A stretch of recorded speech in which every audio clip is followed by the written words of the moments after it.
Foundation Special LSIC meeting, Tuesday, October 15th, 2024. And at this time, please stand for a moment of silent reflection.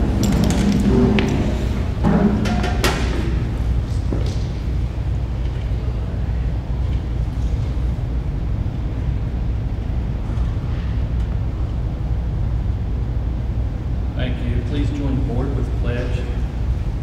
I pledge allegiance to the flag of the United States of America and to the republic for which it stands, one nation, under God, indivisible, with liberty and justice for all.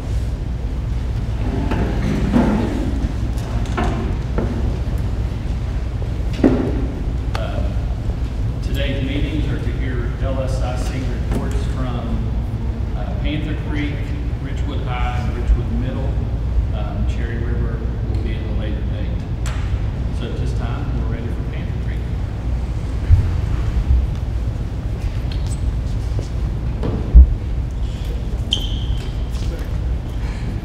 All right, guys, welcome to Panther Creek. I usually start my presentation by data, because you guys know I love that kind of thing. But today, I actually want to start by talking about some exciting new things to share with you that have been in addition to Panther Creek this year. First, I'm going to talk about the window coverings. Thanks, Mrs. Thomas. Those things are amazing. Not only did she do this school, but she also did Gully River Elementary. And there's a purpose for them. Even though they look pretty, there's really a great purpose for them. And I'm also going to talk about the new reading interventionist classroom that has now been started here at Panther Creek. Again, thanks to Mrs. Thomas getting that together for us. So first of all, I want to talk about the window perfs. If you're talking school pride and school spirit, those window perfs are the way to go. Not only do they look nice, when you guys entered this morning, you could see them, but they do have some important ways that keeps our school safe. First of all, they are giving us school pride, which I think a lot of this is, we need this. We need that. They regulate the temperature within inside the classroom, especially on the sunny days. The end of our hallways get pretty hot. She put them on the end of our hallways, and that seems to be a little cooler out in the hallways now. They say that they keep the glass from shattering, which deters intruders and gives our kids a little sense of security inside our classrooms. They really look nice. I think our windows look cleaner, and it gives them a very good inviting appearance. They are semi-transparent, and they allow us to see out, but once you walk up, you can't really see in until you almost get to the door. So we're excited to have those this year. They look really nice. A couple of them that I have taken a picture of. There we go. Your front entrance, and if you notice, I took this from the outside, and you can't see a soul standing there. We also took it from the side. This is over towards the third grade in our reading interventionist room. You also can't see in front of that stool right there. I love it. This is the back door of the lunchroom. Now that lunchroom, and Chip, you know you've been here, it has a lot of light coming through it. Well, she blacked it out with this. That's helped. She also put the little stripes on the sides of our doors. Now, if you've been in Panther Creek for years, we've used blinds. They didn't work. We used pull-down, roll-down blinds. They tore up. We blacked them out with our own paper. These are nice. If you guys walk down the hallways today, especially on the green wing, you'll see that she has blacked them out. These are Panther claw point, as our shirts have. And they look very inviting, and they're clean, and they do not deter us on the inside. I can see out, but she can't literally see into us. So as she was doing her walks on the day we were doing our safety, she said, I can still see in. So when the day we went to see a play, she went back and darkened them a little bit darker. You can't see in those windows right now, and we love them. All right. This is the view from my end of the hallway, the green wing. There's perfs on that window, but we can see out. Look how far out we can see. I can see clear to the playground. But if you're standing outside and looking in, you can't see until you get almost right up to the door. So as a safety issue, I think our kids are really liking that part of it.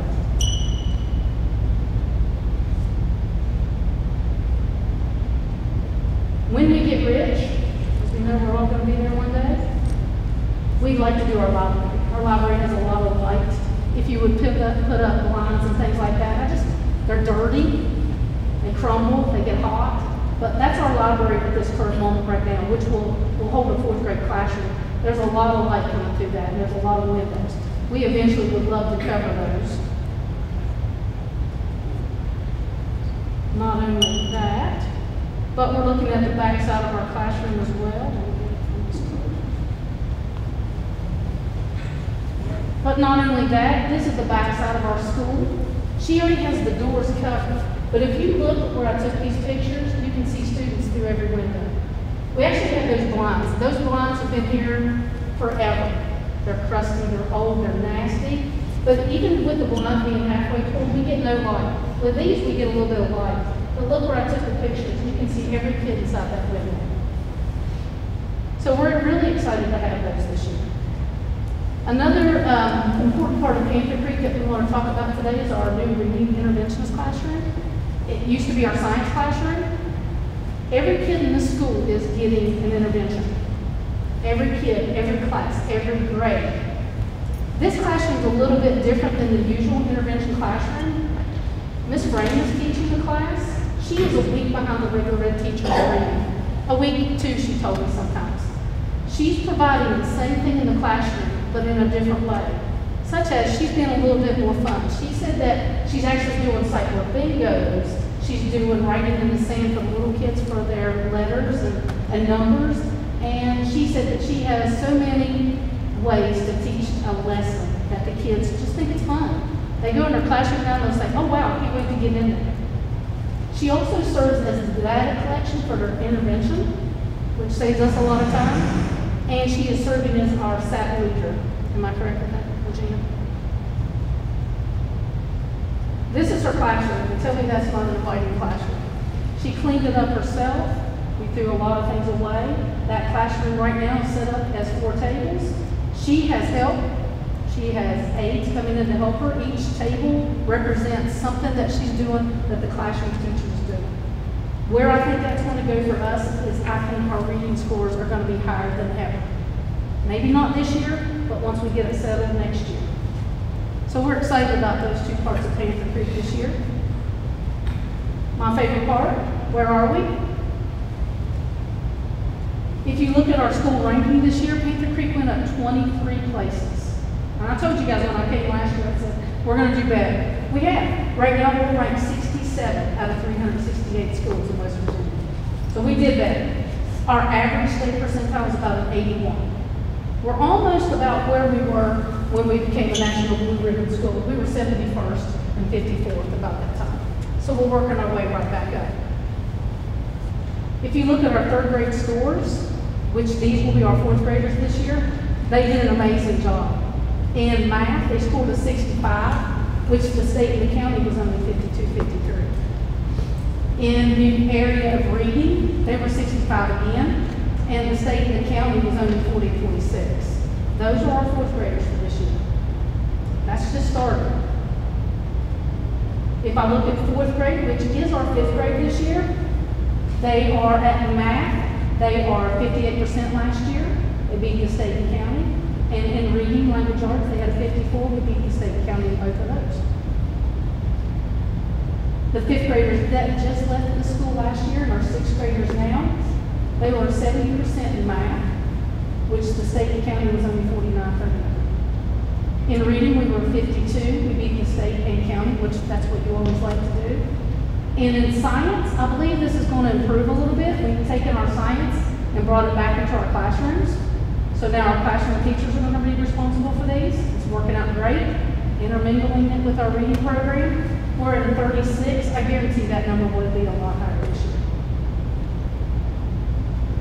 If you are looking at our diagnostic on IXL, you're looking at 3rd grade right now. If we predict she has 63, it could go higher for 3rd grade. If you're looking at 4th grade, they're at about a 68. And 5th grade is about 73. Those reading scores are pretty amazing. I think they might be high. I hope, by the time we're finished. Now, math is a different story. We've got a class that needs a little bit of help, but 3rd grade is already at a 61 on our IXL. 4th grade is a 68, and 5th grade is a 45. So your 5th grade teachers, you got a lot of making up to do. So as we sit here and talk about scores, I know they're important. I think we do a good job with them. I think our scores are coming up, and I think they're going in the right direction. As I sat and thought about this quote came to my mind last night, and if it comes up on my TV. Hey Chris, I'll come on the line. There it comes. I can sit here and talk about all the data in the world, but they can't accurately measure the love and heartbreak that goes into a single day of teaching children whose needs go far beyond that curriculum. And I think that's about where we are right now. The curriculum and needs, I think the needs are overdoing the curriculum. I know that was short and sweet, but I'm done with it. Do you guys have any questions? Okay. I wonder what the cost of those window covers were. I'm right under $5,000 so far. I guess a better question. How much would it cost to do the rest of library? it? Probably about $2,500. Now, was that material that created a shadow? No, it's not shatterproof. That one's not shatterproof. It's not shatterproof Okay. all the way. Okay. It's really expensive when you start doing smaller windows, because he has to cut it to shape, because he's using a full sheet. So when I was working with smaller windows, they ended up being more expensive for me. That cut it up.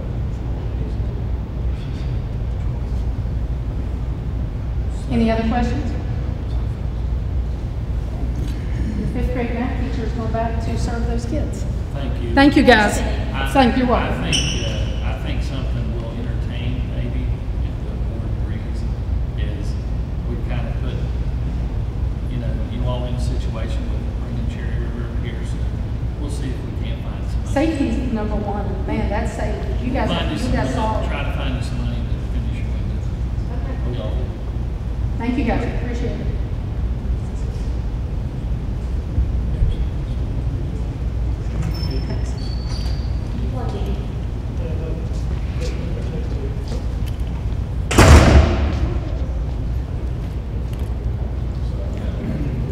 That might be a cheaper route because obviously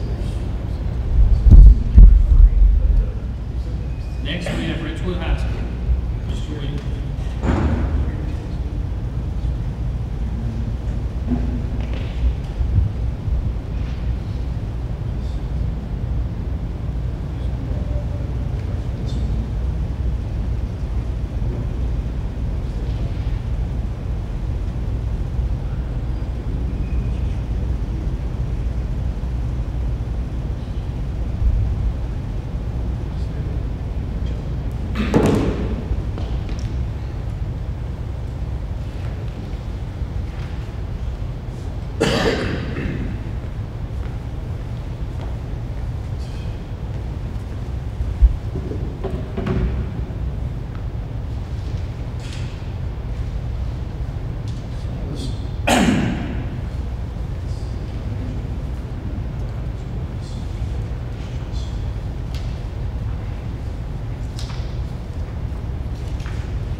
Good morning, thank you for having us.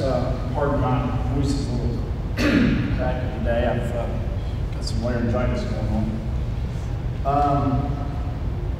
First thing I always like to share is what we do with our strategic plan. All faculty is involved in a fairly small school. We don't break that into teams, we do that in a big meeting. We identify strengths and weaknesses to start. First, our strengths were graduation rate. We're well over 95% in that. Have been for a couple of years, so that's a good thing. Our behavior issues, we don't consider ourselves to have a lot of behavior issues. Obviously, that's not to say there aren't some things going on. I'll share a little bit of that with you in a minute. Weaknesses. Like the rest of the state of West Virginia, our weaknesses kind of mirror, especially the first two, kind of mirror the state. There are 120-ish high schools in West Virginia, and well over 100 of them are, when we get to the slide on the balanced scorecard of the state that's out, are in the red in attendance. We're actually not. So ours has improved some, but I still consider it a weakness. So it's something that we focus on in our strategic plan. Math scores, same thing. It's 120 high schools, and well over 100 of them are in the red in math. English scores, our English scores aren't where we want those either. Statewide, that's not as big a problem, and ours have come up some, I'm sure of that. Things we use in our strategic plan to try to address those things. We had textbook trainings. We've got new math curriculum this year, and it came with an online Lsic program, which they've been using out at the Career Center for a few years. West Virginia University uses it with some of their online college classes, and it's a pretty good program. We have had math standards training this year. The lady's been by twice, got 3 more scheduled, so she's going to come by work with all the math teachers on looking at the standards, making sure we're addressing the standards, and then relating the standards back to the test. So that's good. Our group of teachers went through the Garrett program with the Student Success Summit, and they cover a variety of topics there. They have breakout sessions on all kinds of things from behavior to academics to data, looking at how to look at data, so they learned a lot there. Every year we do our Safe Schools online trainings. Again, a variety of topics are covered in those, from first aid and safety, suicide prevention, dyslexia. It covers a variety of topics. PBIS Summer Academy, I went to that this summer with Ms. Robertson, or Ms. McAllister, and Mr. Bales went to that, and Mr. Rapp. That was a really good training. We talked about maybe how to work on trying to figure out a way to send some more people to those. ACES training, that was a good training we did this summer. Dr. Lee had some extra money left over from our money, and we did an ACES training. ACES stands for Early Childhood, or Adverse Childhood Events, and you look at the events that have affected a person's childhood, and they get a score, and you kind of look at how that score reflects with expulsions, how that score reflects with academic struggles, and you find that it's a really strong predictor of a lot of things. And it doesn't excuse behavior, but it kind of explains why you're seeing what you're seeing, and things like divorce, incarceration of the parents, drug abuse in the family. So all those are adverse childhood events. And then we have a co-teaching training this week. We're sending a math teacher and a co-teacher to that to work with them how to get better at co-teaching in collaborative classrooms. This is the West Virginia Bound Scorecard. I always go over this because this is kind of what the state uses to assess schools. And it's broken into a lot of areas, and I have it printed out or posted with our high school and the county schools, high schools, and then the bottom is the state average. And they rank everything in 4 colors. Red is the lowest, then yellow, then blue, then green. So if you're seeing red, that's a weak area. If you're seeing yellow, that's a little better, blue and green the most. So it's going across the first area is academic achievement. And as you can see, we are in the red in both. If there's a check mark, it means you did hit your improvement goal for that year. So we were lower in English, that's why ELA was up there as a weakness, but we did improve some in the last year. That's why that check mark's there. As you can see in mathematics, county schools, state schools are all in the red. It's a struggle, you know, we're fighting it. I've got some things later to tell you about that we're doing to try to work in that area, but it's statewide, it's a struggle. They do a really good job in some counties. We're trying to set a visit up over Pocahontas County. They do a really strong job in math to maybe see what they're doing, that we can, things we can borrow, things we can steal, things we can emulate. Graduation rate is green is the best, and we're in the green in both 4-year and 5-year graduation rate. So that means it's above 95%. So those are good. English learners, we don't have enough, and almost no school has enough to meet the minimum standard sample size, so that's why ours is gray there. And then the last column is student success. Attendance, you can see the state attendance number is, and the longer the bar fills all the way up in the red, and then it becomes yellow, and that fills all the way up, and then it becomes, so you can see where the state's bar is in attendance. It's pretty low.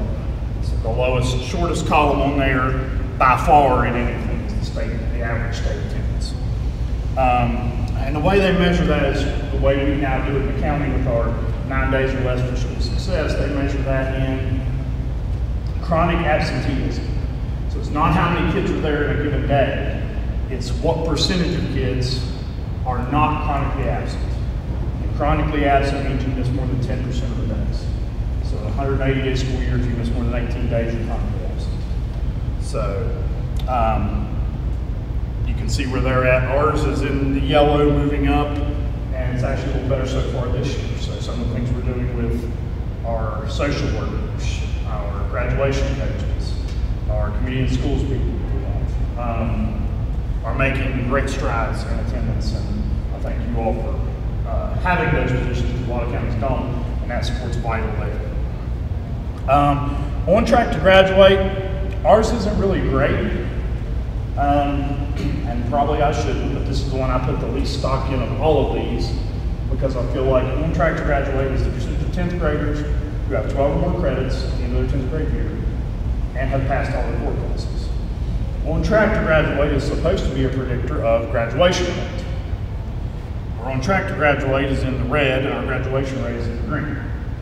So we try to hold them to a fairly high standard there those first years to, get them, increase their academic, and some of them struggle. Then we do credit recovery, we do remediation, and we obviously pick those credits back up for the graduation rate. So I'd be more concerned about it if it was a more accurate predictor of what the actual graduation rate comes out to be. And then the final one is post-secondary achievement. We lag a little bit behind the state in that one. That's the percentage of kids who either get complete a vocational program, complete AP class and pass the test with a 3 or better, or complete a dual credit class and pass with a C. So they take all the percentage, and you either do one of those things or you don't. If you do more than one, you still just count once. The percentage of your kids that are in versus the percentage of your kids that are out. That number is coming up, and I expect it to go up. I'll show you some vocational data here that kind of backs it up and some dual credit. So, graduation rate. Last year we were at 97.75%. That's the highest we've been anywhere on there from 2015. So graduation rate's in a really strong place right now. Attendance data, now this is a little bit misleading because we had this meeting a month later last year. So this data is based on 57 days into school, and this year's data is based on 40 days into school, because that's just where we're at right now. But in last year, 2023-24, 22% of our kids were chronically absent, down here, and the average attendance was 92.847%. This year, now again, less days to look at, 18.8% of the kids are chronically absent, and 93.4% is the average attendance rate. So that's up in both cases. 20%, if you go back to this, is the cutoff. If you can be under 20%, this yellow bar fills up and becomes blue. So that's our goal this year, is to stay under 20% so that we can meet that attendance goal for the state. One of the programs we do that helps us a lot with graduation rate is Gear Up. We are a Gear Up school, and we will be through at least the next 3 years, because that's where the cohort classes are. Then there's a new grant that we applied, and we've been in the Gear Up school through 2 grants now. Hope to keep it because it's a great program. They do college visits. One of the things they really work at is completion of the FAFSA. FAFSA is the free application for federal student aid that every kid has to do before they go to college. Doesn't mean they're going to college, but they have to do this before they can do it. Last year, 54.7% of our kids completed FAFSA. That's the highest we've been since 2017. And we got just Friday, we got a college banner. We've got 3 of them now from this year, a couple years before, of champion of college access and success, from where FAFSA rate was good. We do college signing day at awards day, where it's going to set up a table and kind of like you're signing for college. And then we do college application week, and we encourage all seniors to complete at least one application week that week. So that's the standards for that. We've got a college trip scheduled to New River on 11/6, Ridge Valley on 11/7, Fairmont on 11-14, and Google State on 11-15. Now that's not all seniors. Some of those trips are sophomores, some of those trips are freshmen, some of those trips are seniors. So we try to start early, get them to see what's out there, try to hit community technical colleges as well as four-year colleges, so that they, whatever they want to do, they've seen what's out there. FAFSA workshop nights, had a senior. The FAFSA last year got a lot harder to complete. They added steps to an already complicated process, because well, that's what the federal government does. So now, it's before you can even start the FAFSA, 5 days before, both the parent and student have to get a FSA ID access code, and so it's multiple days, multiple steps. So we have FAFSA nights where people can come in, we have someone from the state come and get help, because last thing we want someone not to fill out a FAFSA because they and their parents struggle to complete it. So we try to make sure we get all that. College partnerships, we work with New River this year. We switched from Glenville. We offer on campus with one of our teachers dual credit anatomy, dual credit English 101 and 102, dual credit government classes, and dual credit U.S. history classes. We also have a math class that is an online class where we have a math teacher in there that helps proctor it so that they have more success. So you can get a lot of college credits through English 101, 102's 3-hour classes. The anatomy classes are 4-hour classes. Next year we'll offer biology instead of anatomy, alternate that so that juniors, in your junior and senior year, you have access to 16 hours of college science there. We do math, government history, so they can get a lot of credit. They can actually pursue an associate's degree in allied health. That's the LPN program we started a couple years ago. But this year we added STEM, welding, law and public safety, and education. So they can pursue an associate's degree in any of those fields. If they are pursuing an associate's degree through new grants with the state, the classes are free. So these kids are getting free college classes that, they can graduate with 40, 50, 60 hours of college credit if they complete the associates. So that's taking time off that they won't need when they get to college, saving them money on the back, saving them money now by being free, saving them money on the back end by probably getting 2 years, 2.5 years of a 4-year degree. So that's a huge thing for us, and we're really glad we were able to work hard on that this summer and get that in place. This is the New River Community Technical College not New River. This is our tech center's participation rate. And as you can see, if you total up the numbers, we have 114 students that are in either morning or afternoon programs. So those are the long programs. We have 79 freshmen over there for exploratory. So that, if you total the 79 and 114, that's the highest number from 2017 to now. So that's why I want to go back to this number and talk about post-secondary achievement. Hoping to come up. These two slides, this one, because we're going to get more kids to get completers in VOTEC, and this one, because we're going to have more kids taking college classes and passing, should raise that number dramatically. One of the programs that the county funds that's an academic program that we look at data from is iExcel. I'm going to talk a lot about it, but those are the percentages. We do a diagnostic in the spring, a diagnostic in the winter, and a diagnostic in the fall. We just do fall diagnostic between it in the winter, and then you can see the improvement that occurs as students work in the program between the diagnostic and the next diagnostic. So this graph hopefully will continue to trend up because, and this can be used for skill remediation. If a kid struggles in a certain area, we can assign problems just in that area. And it's great for small group instruction because while I'm teaching a whole class over here, we've got a kid over here that's struggling. We can work with different groups to try to catch up without falling behind on our regular classes. So that's important. Areas for improvement. We talked about attendance. I still have this listed as truancy diversion specialist for Mike. He's the student services director now. But Mike works with us to do truancy diversion contracts. Me and Liz work with those, so if the kid gets to the point of truancy, we work with those. Graduation coach, Dave Henderson's going to be our graduation coach. He'll work a lot like Pat Tiggy did last year, mainly with seniors, talking to them about get to school, why are you behind, why aren't you turning this in? And that does wonders for that graduation rate that was up. Liz is our social worker. We have her a day a week. She comes in, she does truth and conversion contracts, she does home visits, she does whatever's necessary. She'll, go see kids, what's going on if we can get a hold of them. So that's good. And then Billy Giles is our community school site coordinator, and she does a wonderful job. She heads up our clothing pantry, our food pantry. She stands out in the morning and greets every kid as they're getting off the bus. They see a smiling face in the morning. Chip gets off the bus every day, and he's smiling every day, and one day he's not. He's really down. She can pick up on that, try to figure out, let someone know, hey, you might want to check. And sometimes we get to problems before there are problems. We can let a teacher know. And sometimes it's something simple. They didn't sleep last night. They had a really bad night. Their baby sister, the colic was up, the whole family was up, and it was a mess. We just let those teachers know, hey, be aware. This kid might be a little out of sorts today. It just kind of stays off the dog's foot. So. Math and ELA scores.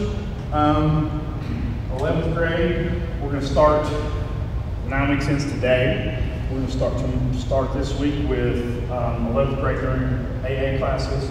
We're going to pull groups and do math and English remediation with math and English teachers for 30 minutes a day, 3 times a week. Twice in math, and that's in English. Lots of math being further behind. Hoping to do SAT prep and all kinds of things to try to bring those scores up, because we obviously realize that is a weakness. IXL, the math program has ALEX. Those are both online programs that can differentiate instruction based on kids' needs, so we're going to use those some with that, and we also use them in classes to try to bring up math scores. Challenges, pod upkeep is always one of our challenges. We're hoping that we're near done with those, and from what I understand we are, but just things, damage they're past their shelf life, basically. Next thing's actually a good area compared to last year when I edited this PowerPoint, because I kind of piggybacked off last year's. Last year that number was 4 for vacancies. This year it's 1. So we found some people to fill some positions. We have 1 math vacancy right now, but we've filled some others. I want to thank you all too for, we now have French at the high school, so kids can get a foreign language without having to bus somewhere, and that's great, going well. And then dual credit classes. Ms. McAllister over here, she could probably echo this strongly. We had a little bit of problem getting enrollments, purchasing and getting textbooks in, but we're working with them to try to streamline that process so that next year, we've had a couple meetings about it, that kids get books on time. We were into the school year and had books, so some of those things were a challenge, but we're working. And then just finally, a couple of student programs we do. We do a Veterans Day program. We always have a blood drive in the spring and fall. RAISE is an anti-tobacco group that does commotions. They do these advertisements against tobacco. Europe I already talked about. And then extracurricular activities. I don't know what the state numbers are, but we have a lot of kids involved in extracurriculars. That's RAISE from last year. We had the RAISE Youth Summit yet this year. That's like College Apple Week, that's a program through Gear Up. Again, that's last year's. Gear Up, we took a Gear Up trip to Charleston. They had 1,500 people in the Clay Center. They do a fall kickoff, and then we do Gear Up helps again with the FAFSA. But this is part I want to talk about. Like, we have a lot of kids that participate in sports, but of course the band is huge. So when you look at it, I think we have about 150 kids out of 300 that are participating in extracurricular activity. I don't know what the state average is, but half of them, I think, is pretty fair to say for most schools. So half our kids are in extracurricular, and the research always shows that extracurricular activity participation cuts down on absenteeism, cuts down on kids getting in trouble after school and all that. So between the band and the athletics, we have pretty good extracurricular participation. That's it. Questions? In math, how many people are accredited? How many math teachers? Both our freshmen, Mr. Sanson and Mr. Groves, are the 2 math teachers that we have, are certified math teachers. The 1 vacancy we have a sub in is not. So that's the current vacancy? That's the current vacancy. Does that person have background in math? Not terribly. We looked, we had a hard time finding someone that had a strong background in math. She's done some accounting and bookkeeping, and it's seniors, and part of that's financial algebra, so she does have some knowledge in that area. And what level is it? It's seniors and sophomores. How about your advanced math? That one, the advanced math classes are taught by Mr. Groves, and he's certified. He taught at Nix County High School. He taught calculus at Nix County High School a few years back. When he went to Webster, and he came to us. He's taught some advanced math.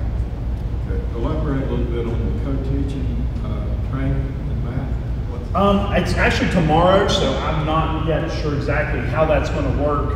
The training's, or not tomorrow, Thursday on our PL day. They're going to the board office, and they're going to have some training where we work. So in classes that are collaborative classes where we have a special education teacher in there with a regular education teacher, it's just training on how we better serve those students. There are different models for co-teaching.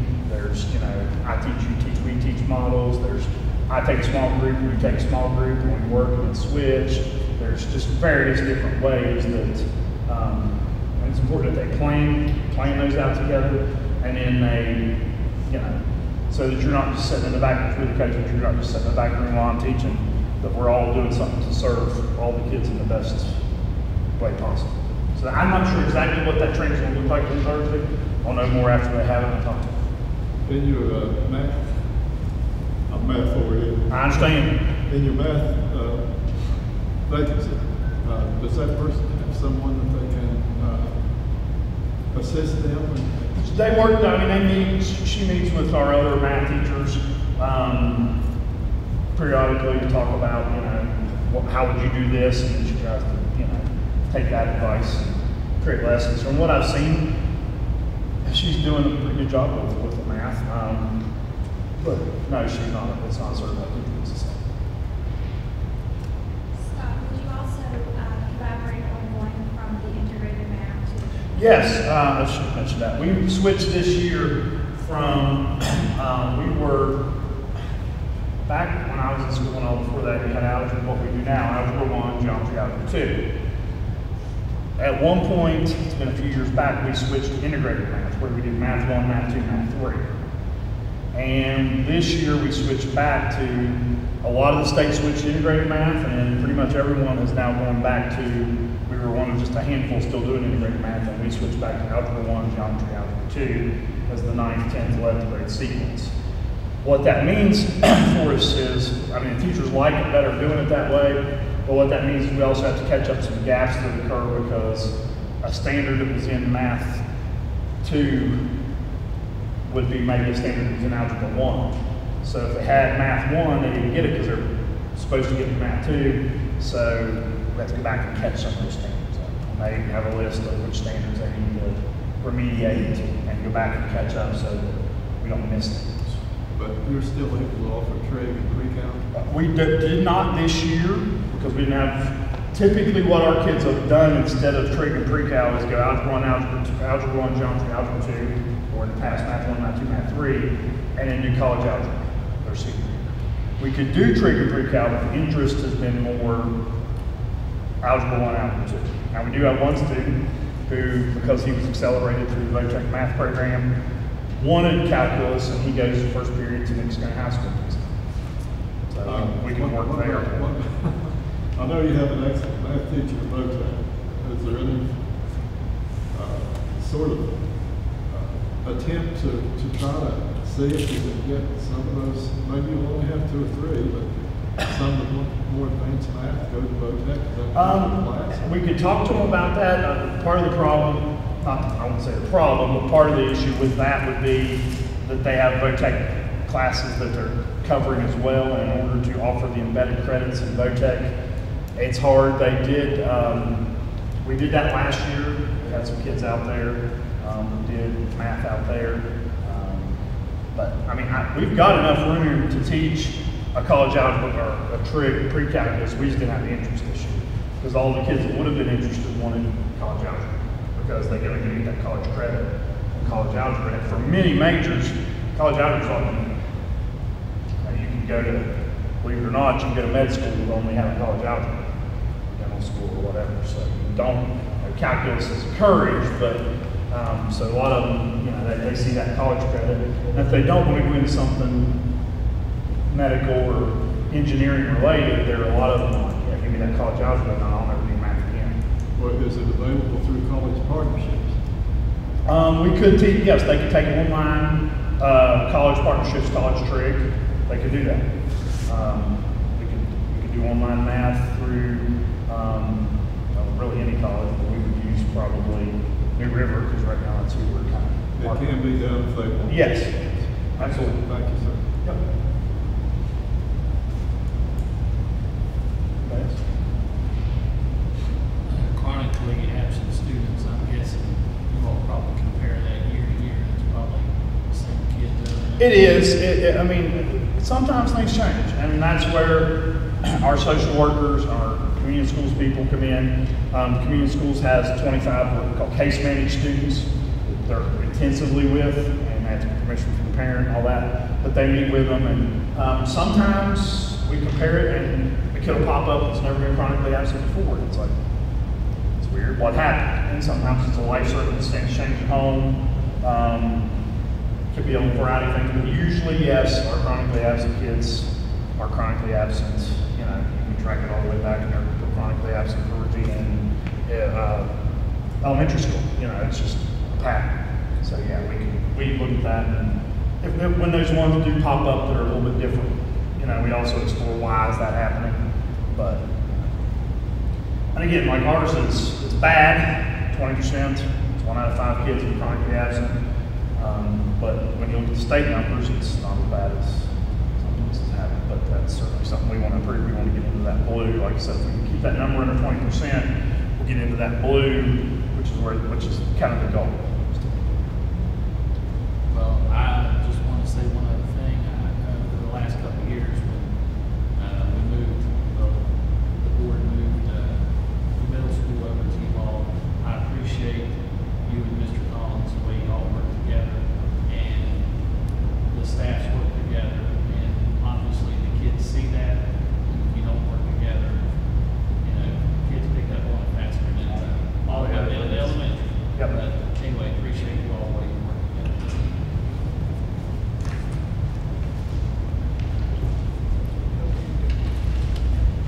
Thank you.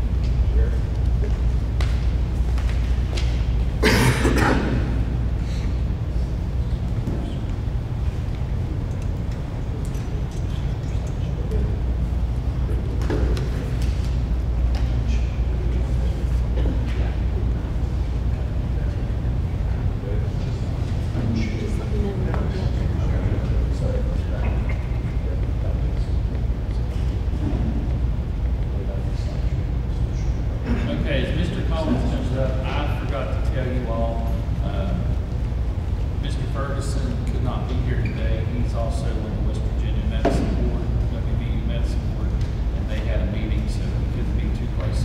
But he apologized for not being here to folks.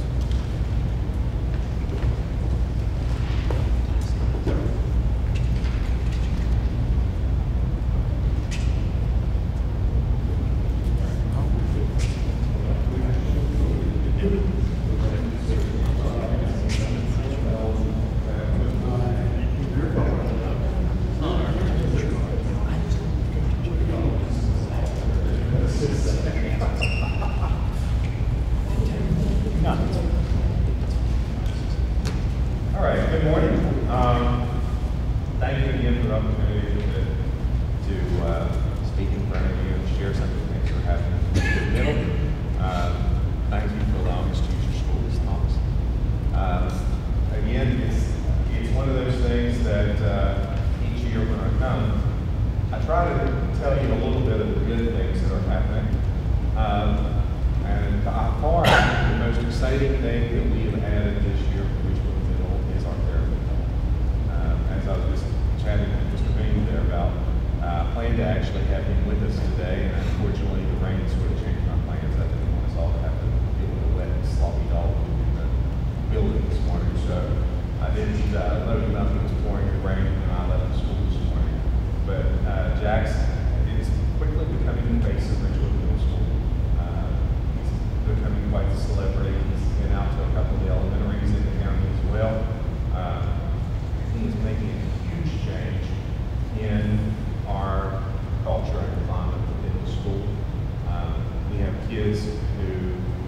Last year were some of those chronically absent students, and have been for years. We have 2 of them right now that are on track for perfect attendance, in fact, because we have set up an incentive program where each week, if they have perfect attendance, they get to spend 10 minutes, it's on a Friday, with the dog and kind of playing with him, playing fetch, and he needs the exercise, so it works out on a basis for each other. We have tons of kids who come in each morning, and first thing they want to do is pet the dog. They're glad to be in school. I don't care. I really don't care what their reason will be. There is, the fact is, they're coming to school now, and it's making a huge difference. You can see in this picture, there were 3 handlers who spent extensive time this summer training. Summer Billsworth is with me, and she can tell you it was the most intensive training I think I've ever been through. All 3 of us, we were talking, and it was just amazing. At the end of the day, we were going home exhausted. And you wouldn't think it would be all that big of a deal just to learn some commands for a dog, and how to handle a dog, and how to use the dog for therapy and different things. But as I say, it was intensive, and it was well worth it, and I think it's benefiting our school in many ways. We also have some walkers who are trained in addition to this, because it takes a complete staff to do this. In fact, Ms. White is one of our trained walkers. She hasn't been able to take advantage of that. She can't get out of the office, but she's trying. I know. So eventually she'll get some Jack's time too. And of course, that's all through communities and schools. You can see some pictures of the Cup Rally that we held in June. It was just a fun day. The governor's wife, she was there. She came and she talked about the importance of the communities and schools program. You'll see there are a couple of pictures there that are more recent, actually, from last week. All Toyota gave us a $1,500 grant to support the communities and schools program. And as I say, I have our facilitator, Summer Billsworth. I'm going to ask her just to basically give us an idea of what your day is as a communities and schools facilitator. I know you've talked about the program before, but it's unique for our school. So every morning, I'm reading the kids as they come in. I pay attention to absences and stuff to see who missed the day prior. So I want them to know that we're happy that they're back at school. And then after that, take the dog for a walk to use the bathroom. And then I come back in, I work on either food bags or, let's see, I get a lot of hair requests. I know I talked about that last year. Between March and May last year, I had 189 hair closet requests. Some of those I do screen out because some of them I think they just went out of class. So I always go ask them first before I take them out of class, which half the time it's during advisory, so it's not during a permanent class. We've had a lot of requests for food bags this year, and so I've been in collaboration with New Beginnings Worship Center to provide those. So Billy and I work close with the Ball Toyota money and the stuff from New Beginnings Worship Center to make those food bags. I start on those usually Wednesday, Thursday I do those, and I get them out on Fridays. I do a lot of stuff. I just write all that down. Let's see. This year, I will say that we've had already 80 hair closet requests. 29% of that is for clothing. Some children wear inappropriate clothing to school. Instead of calling home, I'm like, hey, we have clothes in our closet. You can get something out of there instead of going home or calling your house.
me, like, I try to let them know that I know their name, and I make eye contact with them because I want them to know that I'm supposed to be that one caring adult, which all teachers are. But I want them to know that if they need anything at all, that they can come to me. I will help any way I can. Yeah, the one caring adult is the catchphrase for CIS, and that program, it's made a huge difference already in our school. I can't say enough about it. The kids want to be there. The kids feel that they have leadership. They feel important because of that program. I have facetiously, and I'm stressing that word, made the statement that basically we're paying somebody to hug our students. She's that person. I love She that. comes, the kids, it's amazing how many of them come in and they want that and they want to know that somebody cares. And a lot of times, middle school, high school, they don't have that. They don't have the trust, they don't have the relationship. Summer has a personality that she's just bubbling. You can't help but feel positive when you're around her. And it really does carry over. I love my students, all of them.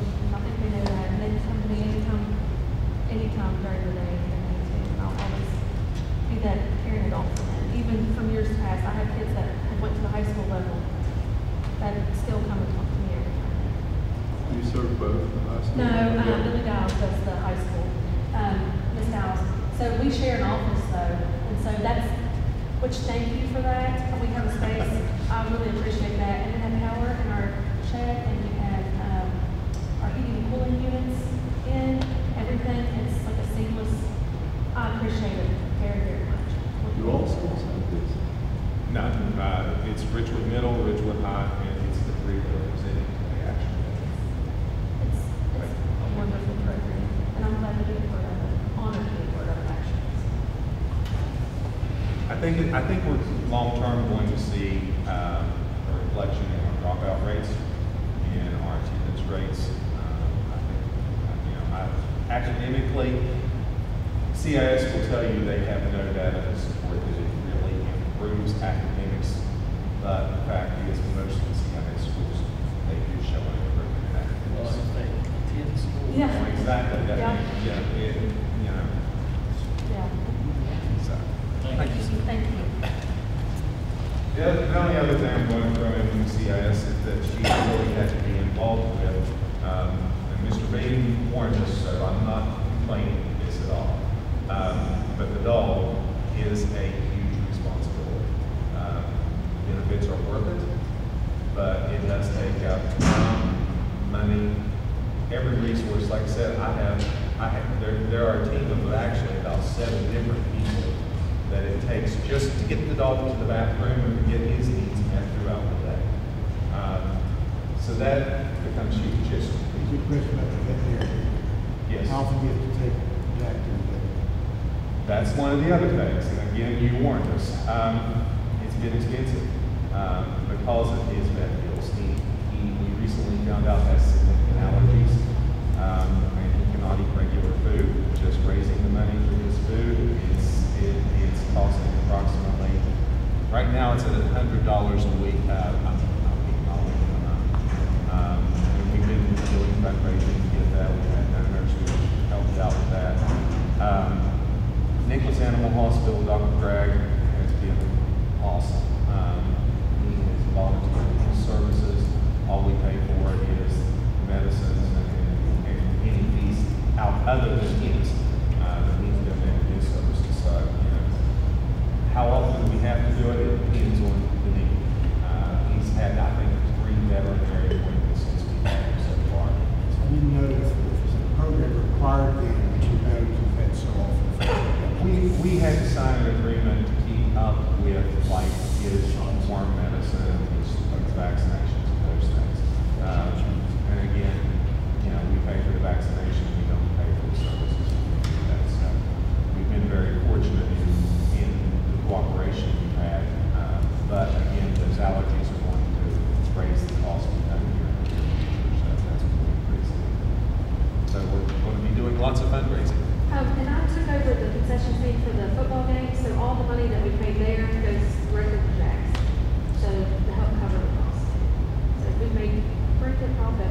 which is great with a high school diploma and jobs and salaries that are concerned with that, and go through and deal with some life situations that come up. You'll see our social worker, Liz Bragg, down there.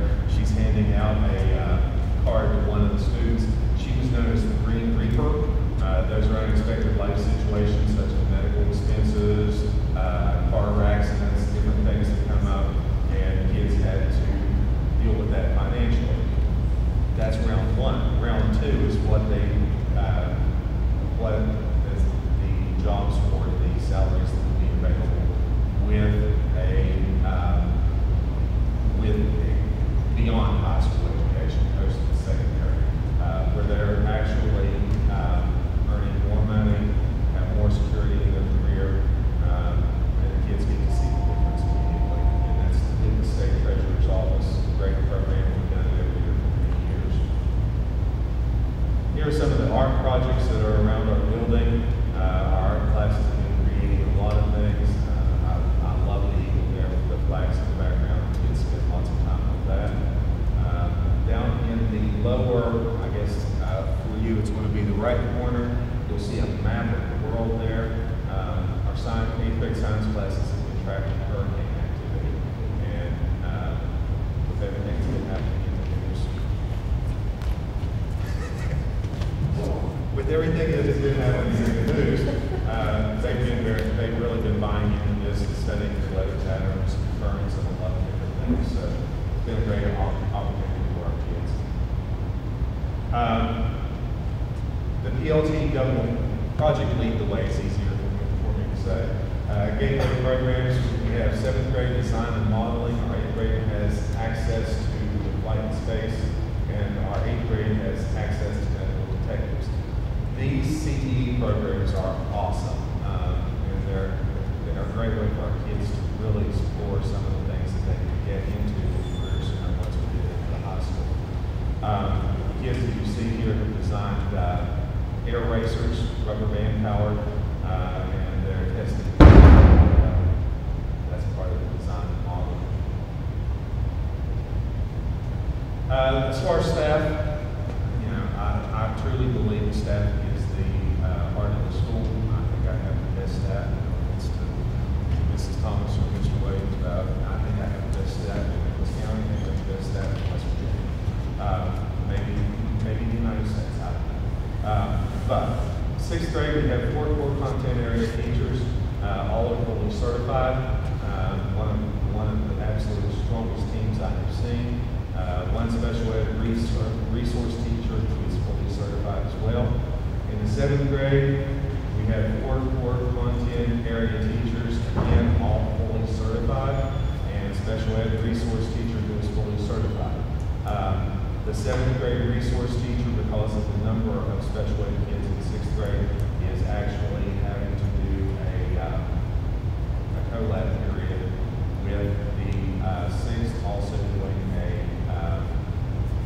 resource class for 6th to meet the IEP requirements.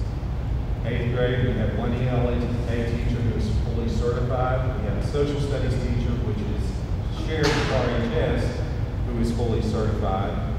Since he is shared with Ridgewood High School, though, our 7th grade social studies teacher also has to teach an 8th grade period in West Virginia District. We just had to make lots of modifications. It's a little harder on the teachers, but they've all stepped up and taken care of it. We have a science teacher who is currently pursuing alternative certification. He is fully certified right now as far as certification. He's pursuing the degree through alternative certification. And we have a fully certified math teacher as well in 8th grade. Which last year that was a vacant position that we were filling with substitutes. So we're very glad to do that. The new teacher is fully certified and doing an awesome job. We have 1 special ed resource teacher. Again, that's a shared position with the high school. And that teacher is pursuing alternative certification. He's passed his praxis. Is now involved, should be finished with alternative certification level this year. In terms of special education, we have 1 self-contained special ed teacher, again, shared with Ridgewood High School, fully certified. We have one classroom aide who was assigned to us. There are two other aides in that classroom who are actually assigned to the high school, but they work collaboratively and try to meet the needs of the kids. Related to arts, we have one wellness teacher, which is fine, fully certified. Our art teacher that I spoke of earlier is fully certified. Music band teacher, fully certified, shared with Ridgewood High School. And we also this year knew was the music/French position. Finding somebody certified in music and French is next to impossible, but he is planning to pursue alternative certification once he completes the praxis. So that is a long-term side. That is our long-term side. In addition to that, we have one counselor with graduation coach. As Mr. Williams mentioned, the graduation coach is a half-time position. This year, that half-time position is now shared with Ridgewood High School, so really it's half a half-time, which is, I feel we really need those positions actually. Desperately need those. I'll go into that in a little bit. The communities and school site facilitator, and Ms. Dillsworth already, and of course, one principal. According to Zoom WBE, the data says we have 24 professional staff members. That 24 is including the therapists who come in to work with some of the special education students and those things. So those numbers are a little bit misleading. 10 of our staff members have master's degrees or higher, and our average experience with the staff is almost 2 years. Demographically, our enrollment stands at 229. Last year, I think it was 231, so we're right in the ballpark, not changing significantly. We have almost a 50-50 split male-female, and oddly enough, if you look at those numbers, you see when I make this statement, it's a little bit misleading, but this is the most racially diverse student body I think we've had since I've been principal. We have 66 special eds or IEPs, and unfortunately, if you compare that to the number that I gave you last year during the same presentation, last year we were 56, significant increase, 28.9%. Today, and I say this, I know the three of you board members who have been teachers know what I'm talking about. Special education requires a lot of time, and it's not just for special education teachers. It is for special education teachers, but it also takes a lot of time for the principal, the general ed teachers. Today, my staff has had 27 meetings for special ed that are required by federal law. In addition to that, we've had 9 general ed meetings with parents that were due to either discipline or academic concerns. 504, again, this is federally required that we do these meetings, and those are the students who have a specialized medical plan that impacts their learning. And then the student assistance team meetings, which is where we have identified concerns, and they may be on their way into special ed but are not there yet. They may be on their way just to add additional support to other meetings, but we're determining those meetings. We've had 11 of those. Now, assuming that each of those meetings takes 30 minutes of time for an administrator, a general ed teacher, and a special ed teacher, our staff has spent over 28 hours in meetings so far this year with parents. And out of that, special ed does account for 13.5 hours. Now, like I said, those of you who've been in the classroom, you know some of those meetings go much longer than 30 minutes. We had one last week that went for 2 hours and 15 minutes because of the needs of the student. That happens. But like I say, these meetings take up a considerable amount of time for staff. Attendance.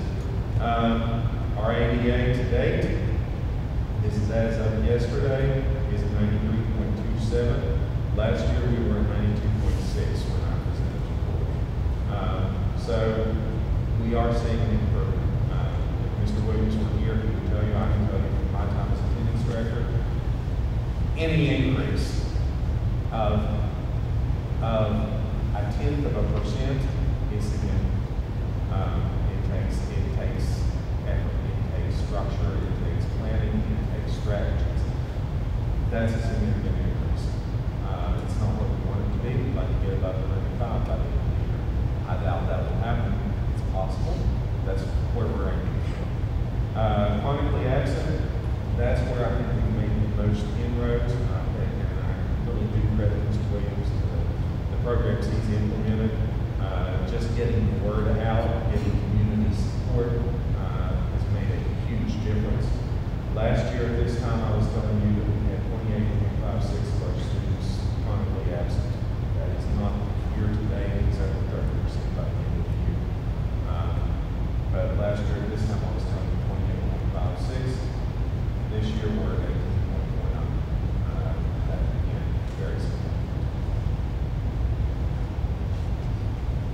See here, 51% of our students are, according to this is Zoom data, again, available on the State Department website. 51% of our students have no attendance issue identified so far this year. Last year, the slide down at the bottom is very small there. I don't know if you can see it up there or not, but last year it was 45% of our students had no issue. So that's moving in the right direction. If you look at the grade levels, I think this is quite interesting, and I don't know if you can see it on there. If you look at our 7th grade in particular last year, 15% of our students were chronically absent. Now, I'm sorry, I'm looking at the wrong one. My slide so that I can see it. I'll look at this one because I can't see it on my computer. But 25% of last year's, 36% of last year's 7th graders were chronically absent again in the first month of school, basically the same time of year. This year, it's only 15. Okay? And that's a huge improvement when you're looking at the 7th and the 8th grade last year. Our 7th graders last year were highly concerning. Our 7th graders grew up over the summer. They were much better academically, attendance, discipline, everything. And if you look, there's the trends over the years. 51, basically.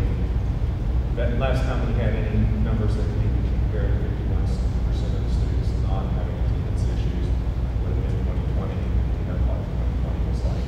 So, you know, here's the kind of attendance was we didn't have attendance. Discipline, nothing new here. Failure to obey rules, 28% of our students. So you can see disrespectful and inappropriate conduct, those are our biggest issues as far as the incidents so far. If you look at the offenses, and this is non-percentage, this is number of incidents, the error there is a weakness issue. As long as I'm working on that, I just left it on here. But it really doesn't change anything because those are incidents that shouldn't be on here. The disrespect and inappropriate conduct, we've had 42 of those. Failure to obey authority rules, 35 of those. So those are our largest issues. If you look at the grade level, usually it's the older kids that are having the most disciplinary offenses for middle school. This year, our 6th grade can easily be the greatest GSA tests. Here are our testing scores.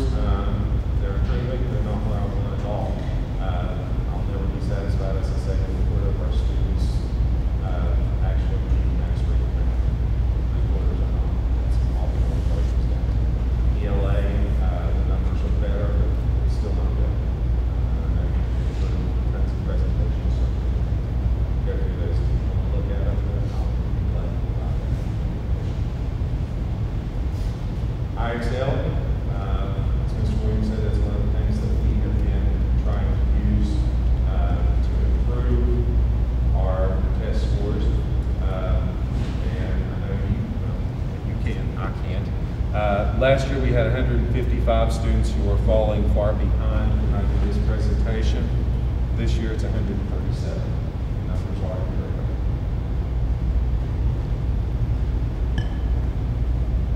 Again, this is IXL data here. It's concerning to me if you look at these numbers. These are comparable across grade levels, and you'll see that our 8th grade students are scoring below our 6th grade. Our 6th and 7th grades are both outscoring our 8th grade, especially.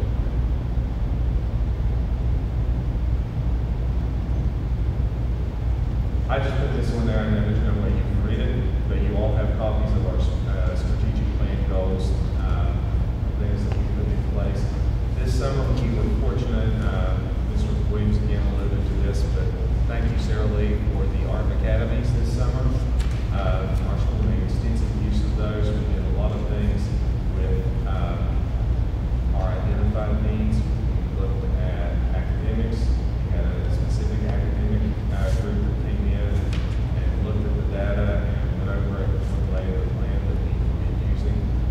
What you have in front of you is the goals that we developed to target deficiencies beyond academically. We also had a discipline group. We also had an attendance group, and of course my leadership team was involved. And we also had a PLC group that came together so that we could implement the PLC process with fidelity. We have been using it somewhat, but I think we're doing a much better job this year. This year we had a few problems with getting the meeting scheduled and timing, but like I say, I think PLCs are making a huge difference. Looking at numbers, looking at data, looking at individual student needs, and ways to address this. As far as the needs, we have very limited intervention. Like I say, the only extra personnel, and I don't want you to misunderstand what I mean by extra. We have basically the classroom teachers, and we have the graduation coach that actually was pulled out things. Other than our special education staff. But the number of special ed students that we have, the special ed staff is stretched thin. When we have students in the SAP process who are approaching special ed, they really don't have the time in their schedule to provide additional services, to provide any kind of intervention. So we were relying heavily on our graduation coach position, and that's been cut in half. It was only half as it was. In our strategic plan, we really felt that we needed a full-time position or maybe 2 half-time positions, but we have half of a half right now. That's really making it difficult. If you have a student, any reading specialist will tell you, if you have a student who's reading at a 3rd grade level, when they hit middle school, they're not going to go past that without specific targeted intervention, without one-on-one instruction, without very small group instruction. And that's very difficult to do when you have a classroom teacher with 26 students in the classroom. Or something in most cases is more realistic. But again, that's one of the biggest things is we need interventions, especially in reading, but the math scores obviously get on as well. Meeting conference areas, that I left that on from last year because we haven't added any space, obviously. But we may do. That's one of those things that we can do. Classroom and CTE programs, we talked about that. That's one of the things that's absolutely essential for looking forward to get to school. Having the space to expand those. I talked about the Project Lead the Way gateway programs. They're great programs. The problem we have is the teachers are very limited. You saw the picture of the kids out in the hallway. That's where they have to go. They don't have lab space. Assistant principal, we talked about that. Staff personnel issues the way they are, but I'm spending so much of my time doing discipline. It's very difficult to be an instructional leader. Most of the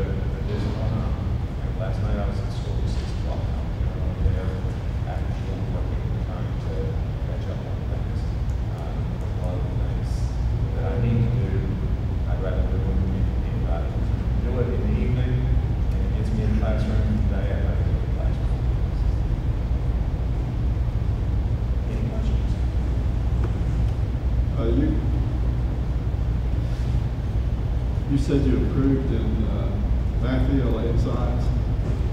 Was that, and IXL, you had boy diagnostic snapshot? Beginning of the year, as Ms. Williams said, we do one at the beginning of the year, we do a mid-year, and then we do it at the end of the year. That's what the boy is. Okay. Now, the other part of your question was? No, how closely does your improvement in the PSA testing correlate to the IXL? Last year it correlated very well. If you look at the year data. However, we did see a regression in the IXL scores from the end of last year to the beginning of this year. I don't know, because the kids that were scoring almost to grade level, I think the kids have figured out that they can blow the diagnostic, and then it looks like they improved when we don't. I think that beginning of the year diagnostic sometimes is misleading because the students are just sort of not taking it seriously, and they, by the end of the year, work a little bit harder, and it looks like they've grown, and maybe they have, maybe they haven't. You say you're going to spend a minimum of 15 minutes weekly in IXL. Do you do that now? We do that, yes. Both in math and in ELA. We have a scheduled math lab that every student has. We have a scheduled ELA lab that most students have because of some of the requirements and some. And the students that don't have the lab periods generally are the higher level students already. The ones who are enrolled in algebra, the ones who are enrolled in foreign language. They may not have it in their schedule to do an ELA lab, but everyone will have a math lab and at least 10 minutes on IXL. But they have that now? Yes, that is in place. Thank you. One question I had is for you, Scott. How is the cell phone and dress code policy working? For me, it's almost a non-issue at this point. Still get some cell phones. I think we're at 20-some cell phones taken, and 5 that are taken twice now. Nobody's 5 repeat offenders. 5 repeats. Now, the third time they lose. Third time they lose for 9 weeks, and they're well aware of that. Parents are aware of that. They're just the ones who want to push it for the most part, take it away, to get better engagement.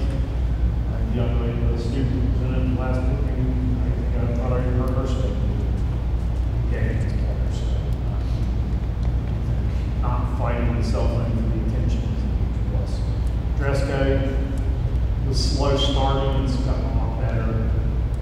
Just with him trying to push where exactly is the what's too short or where how high a hold can be.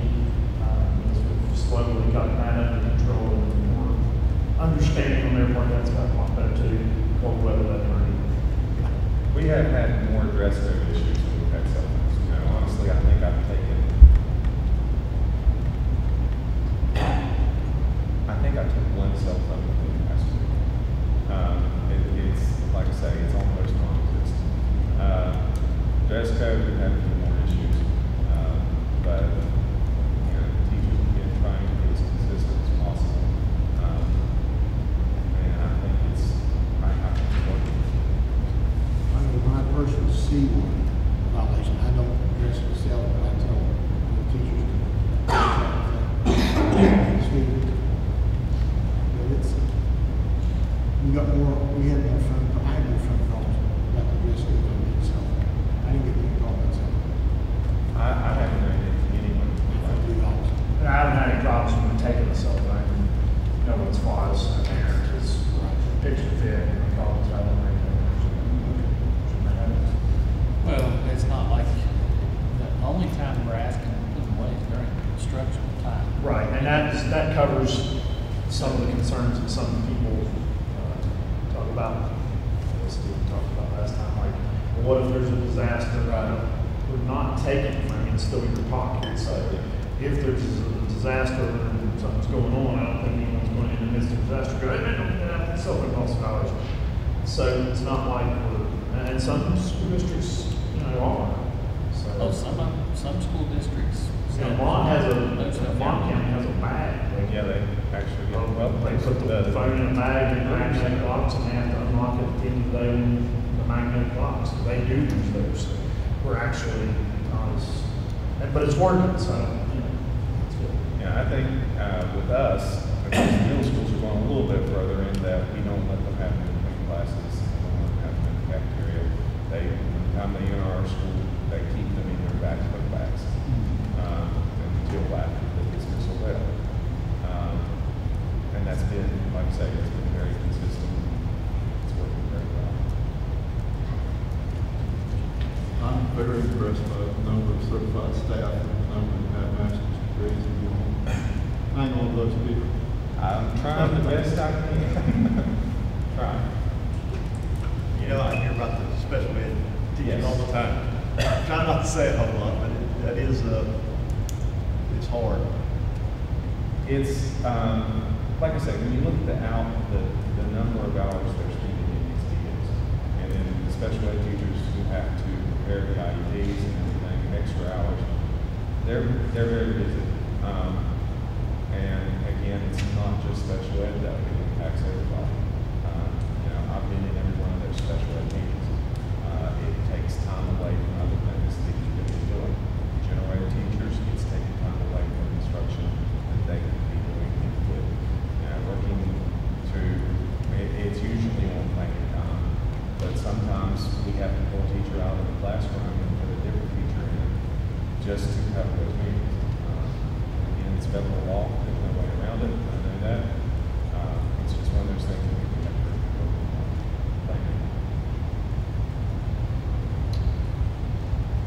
Well, we thank all three schools for presenting, and thank Panther Creek for hosting.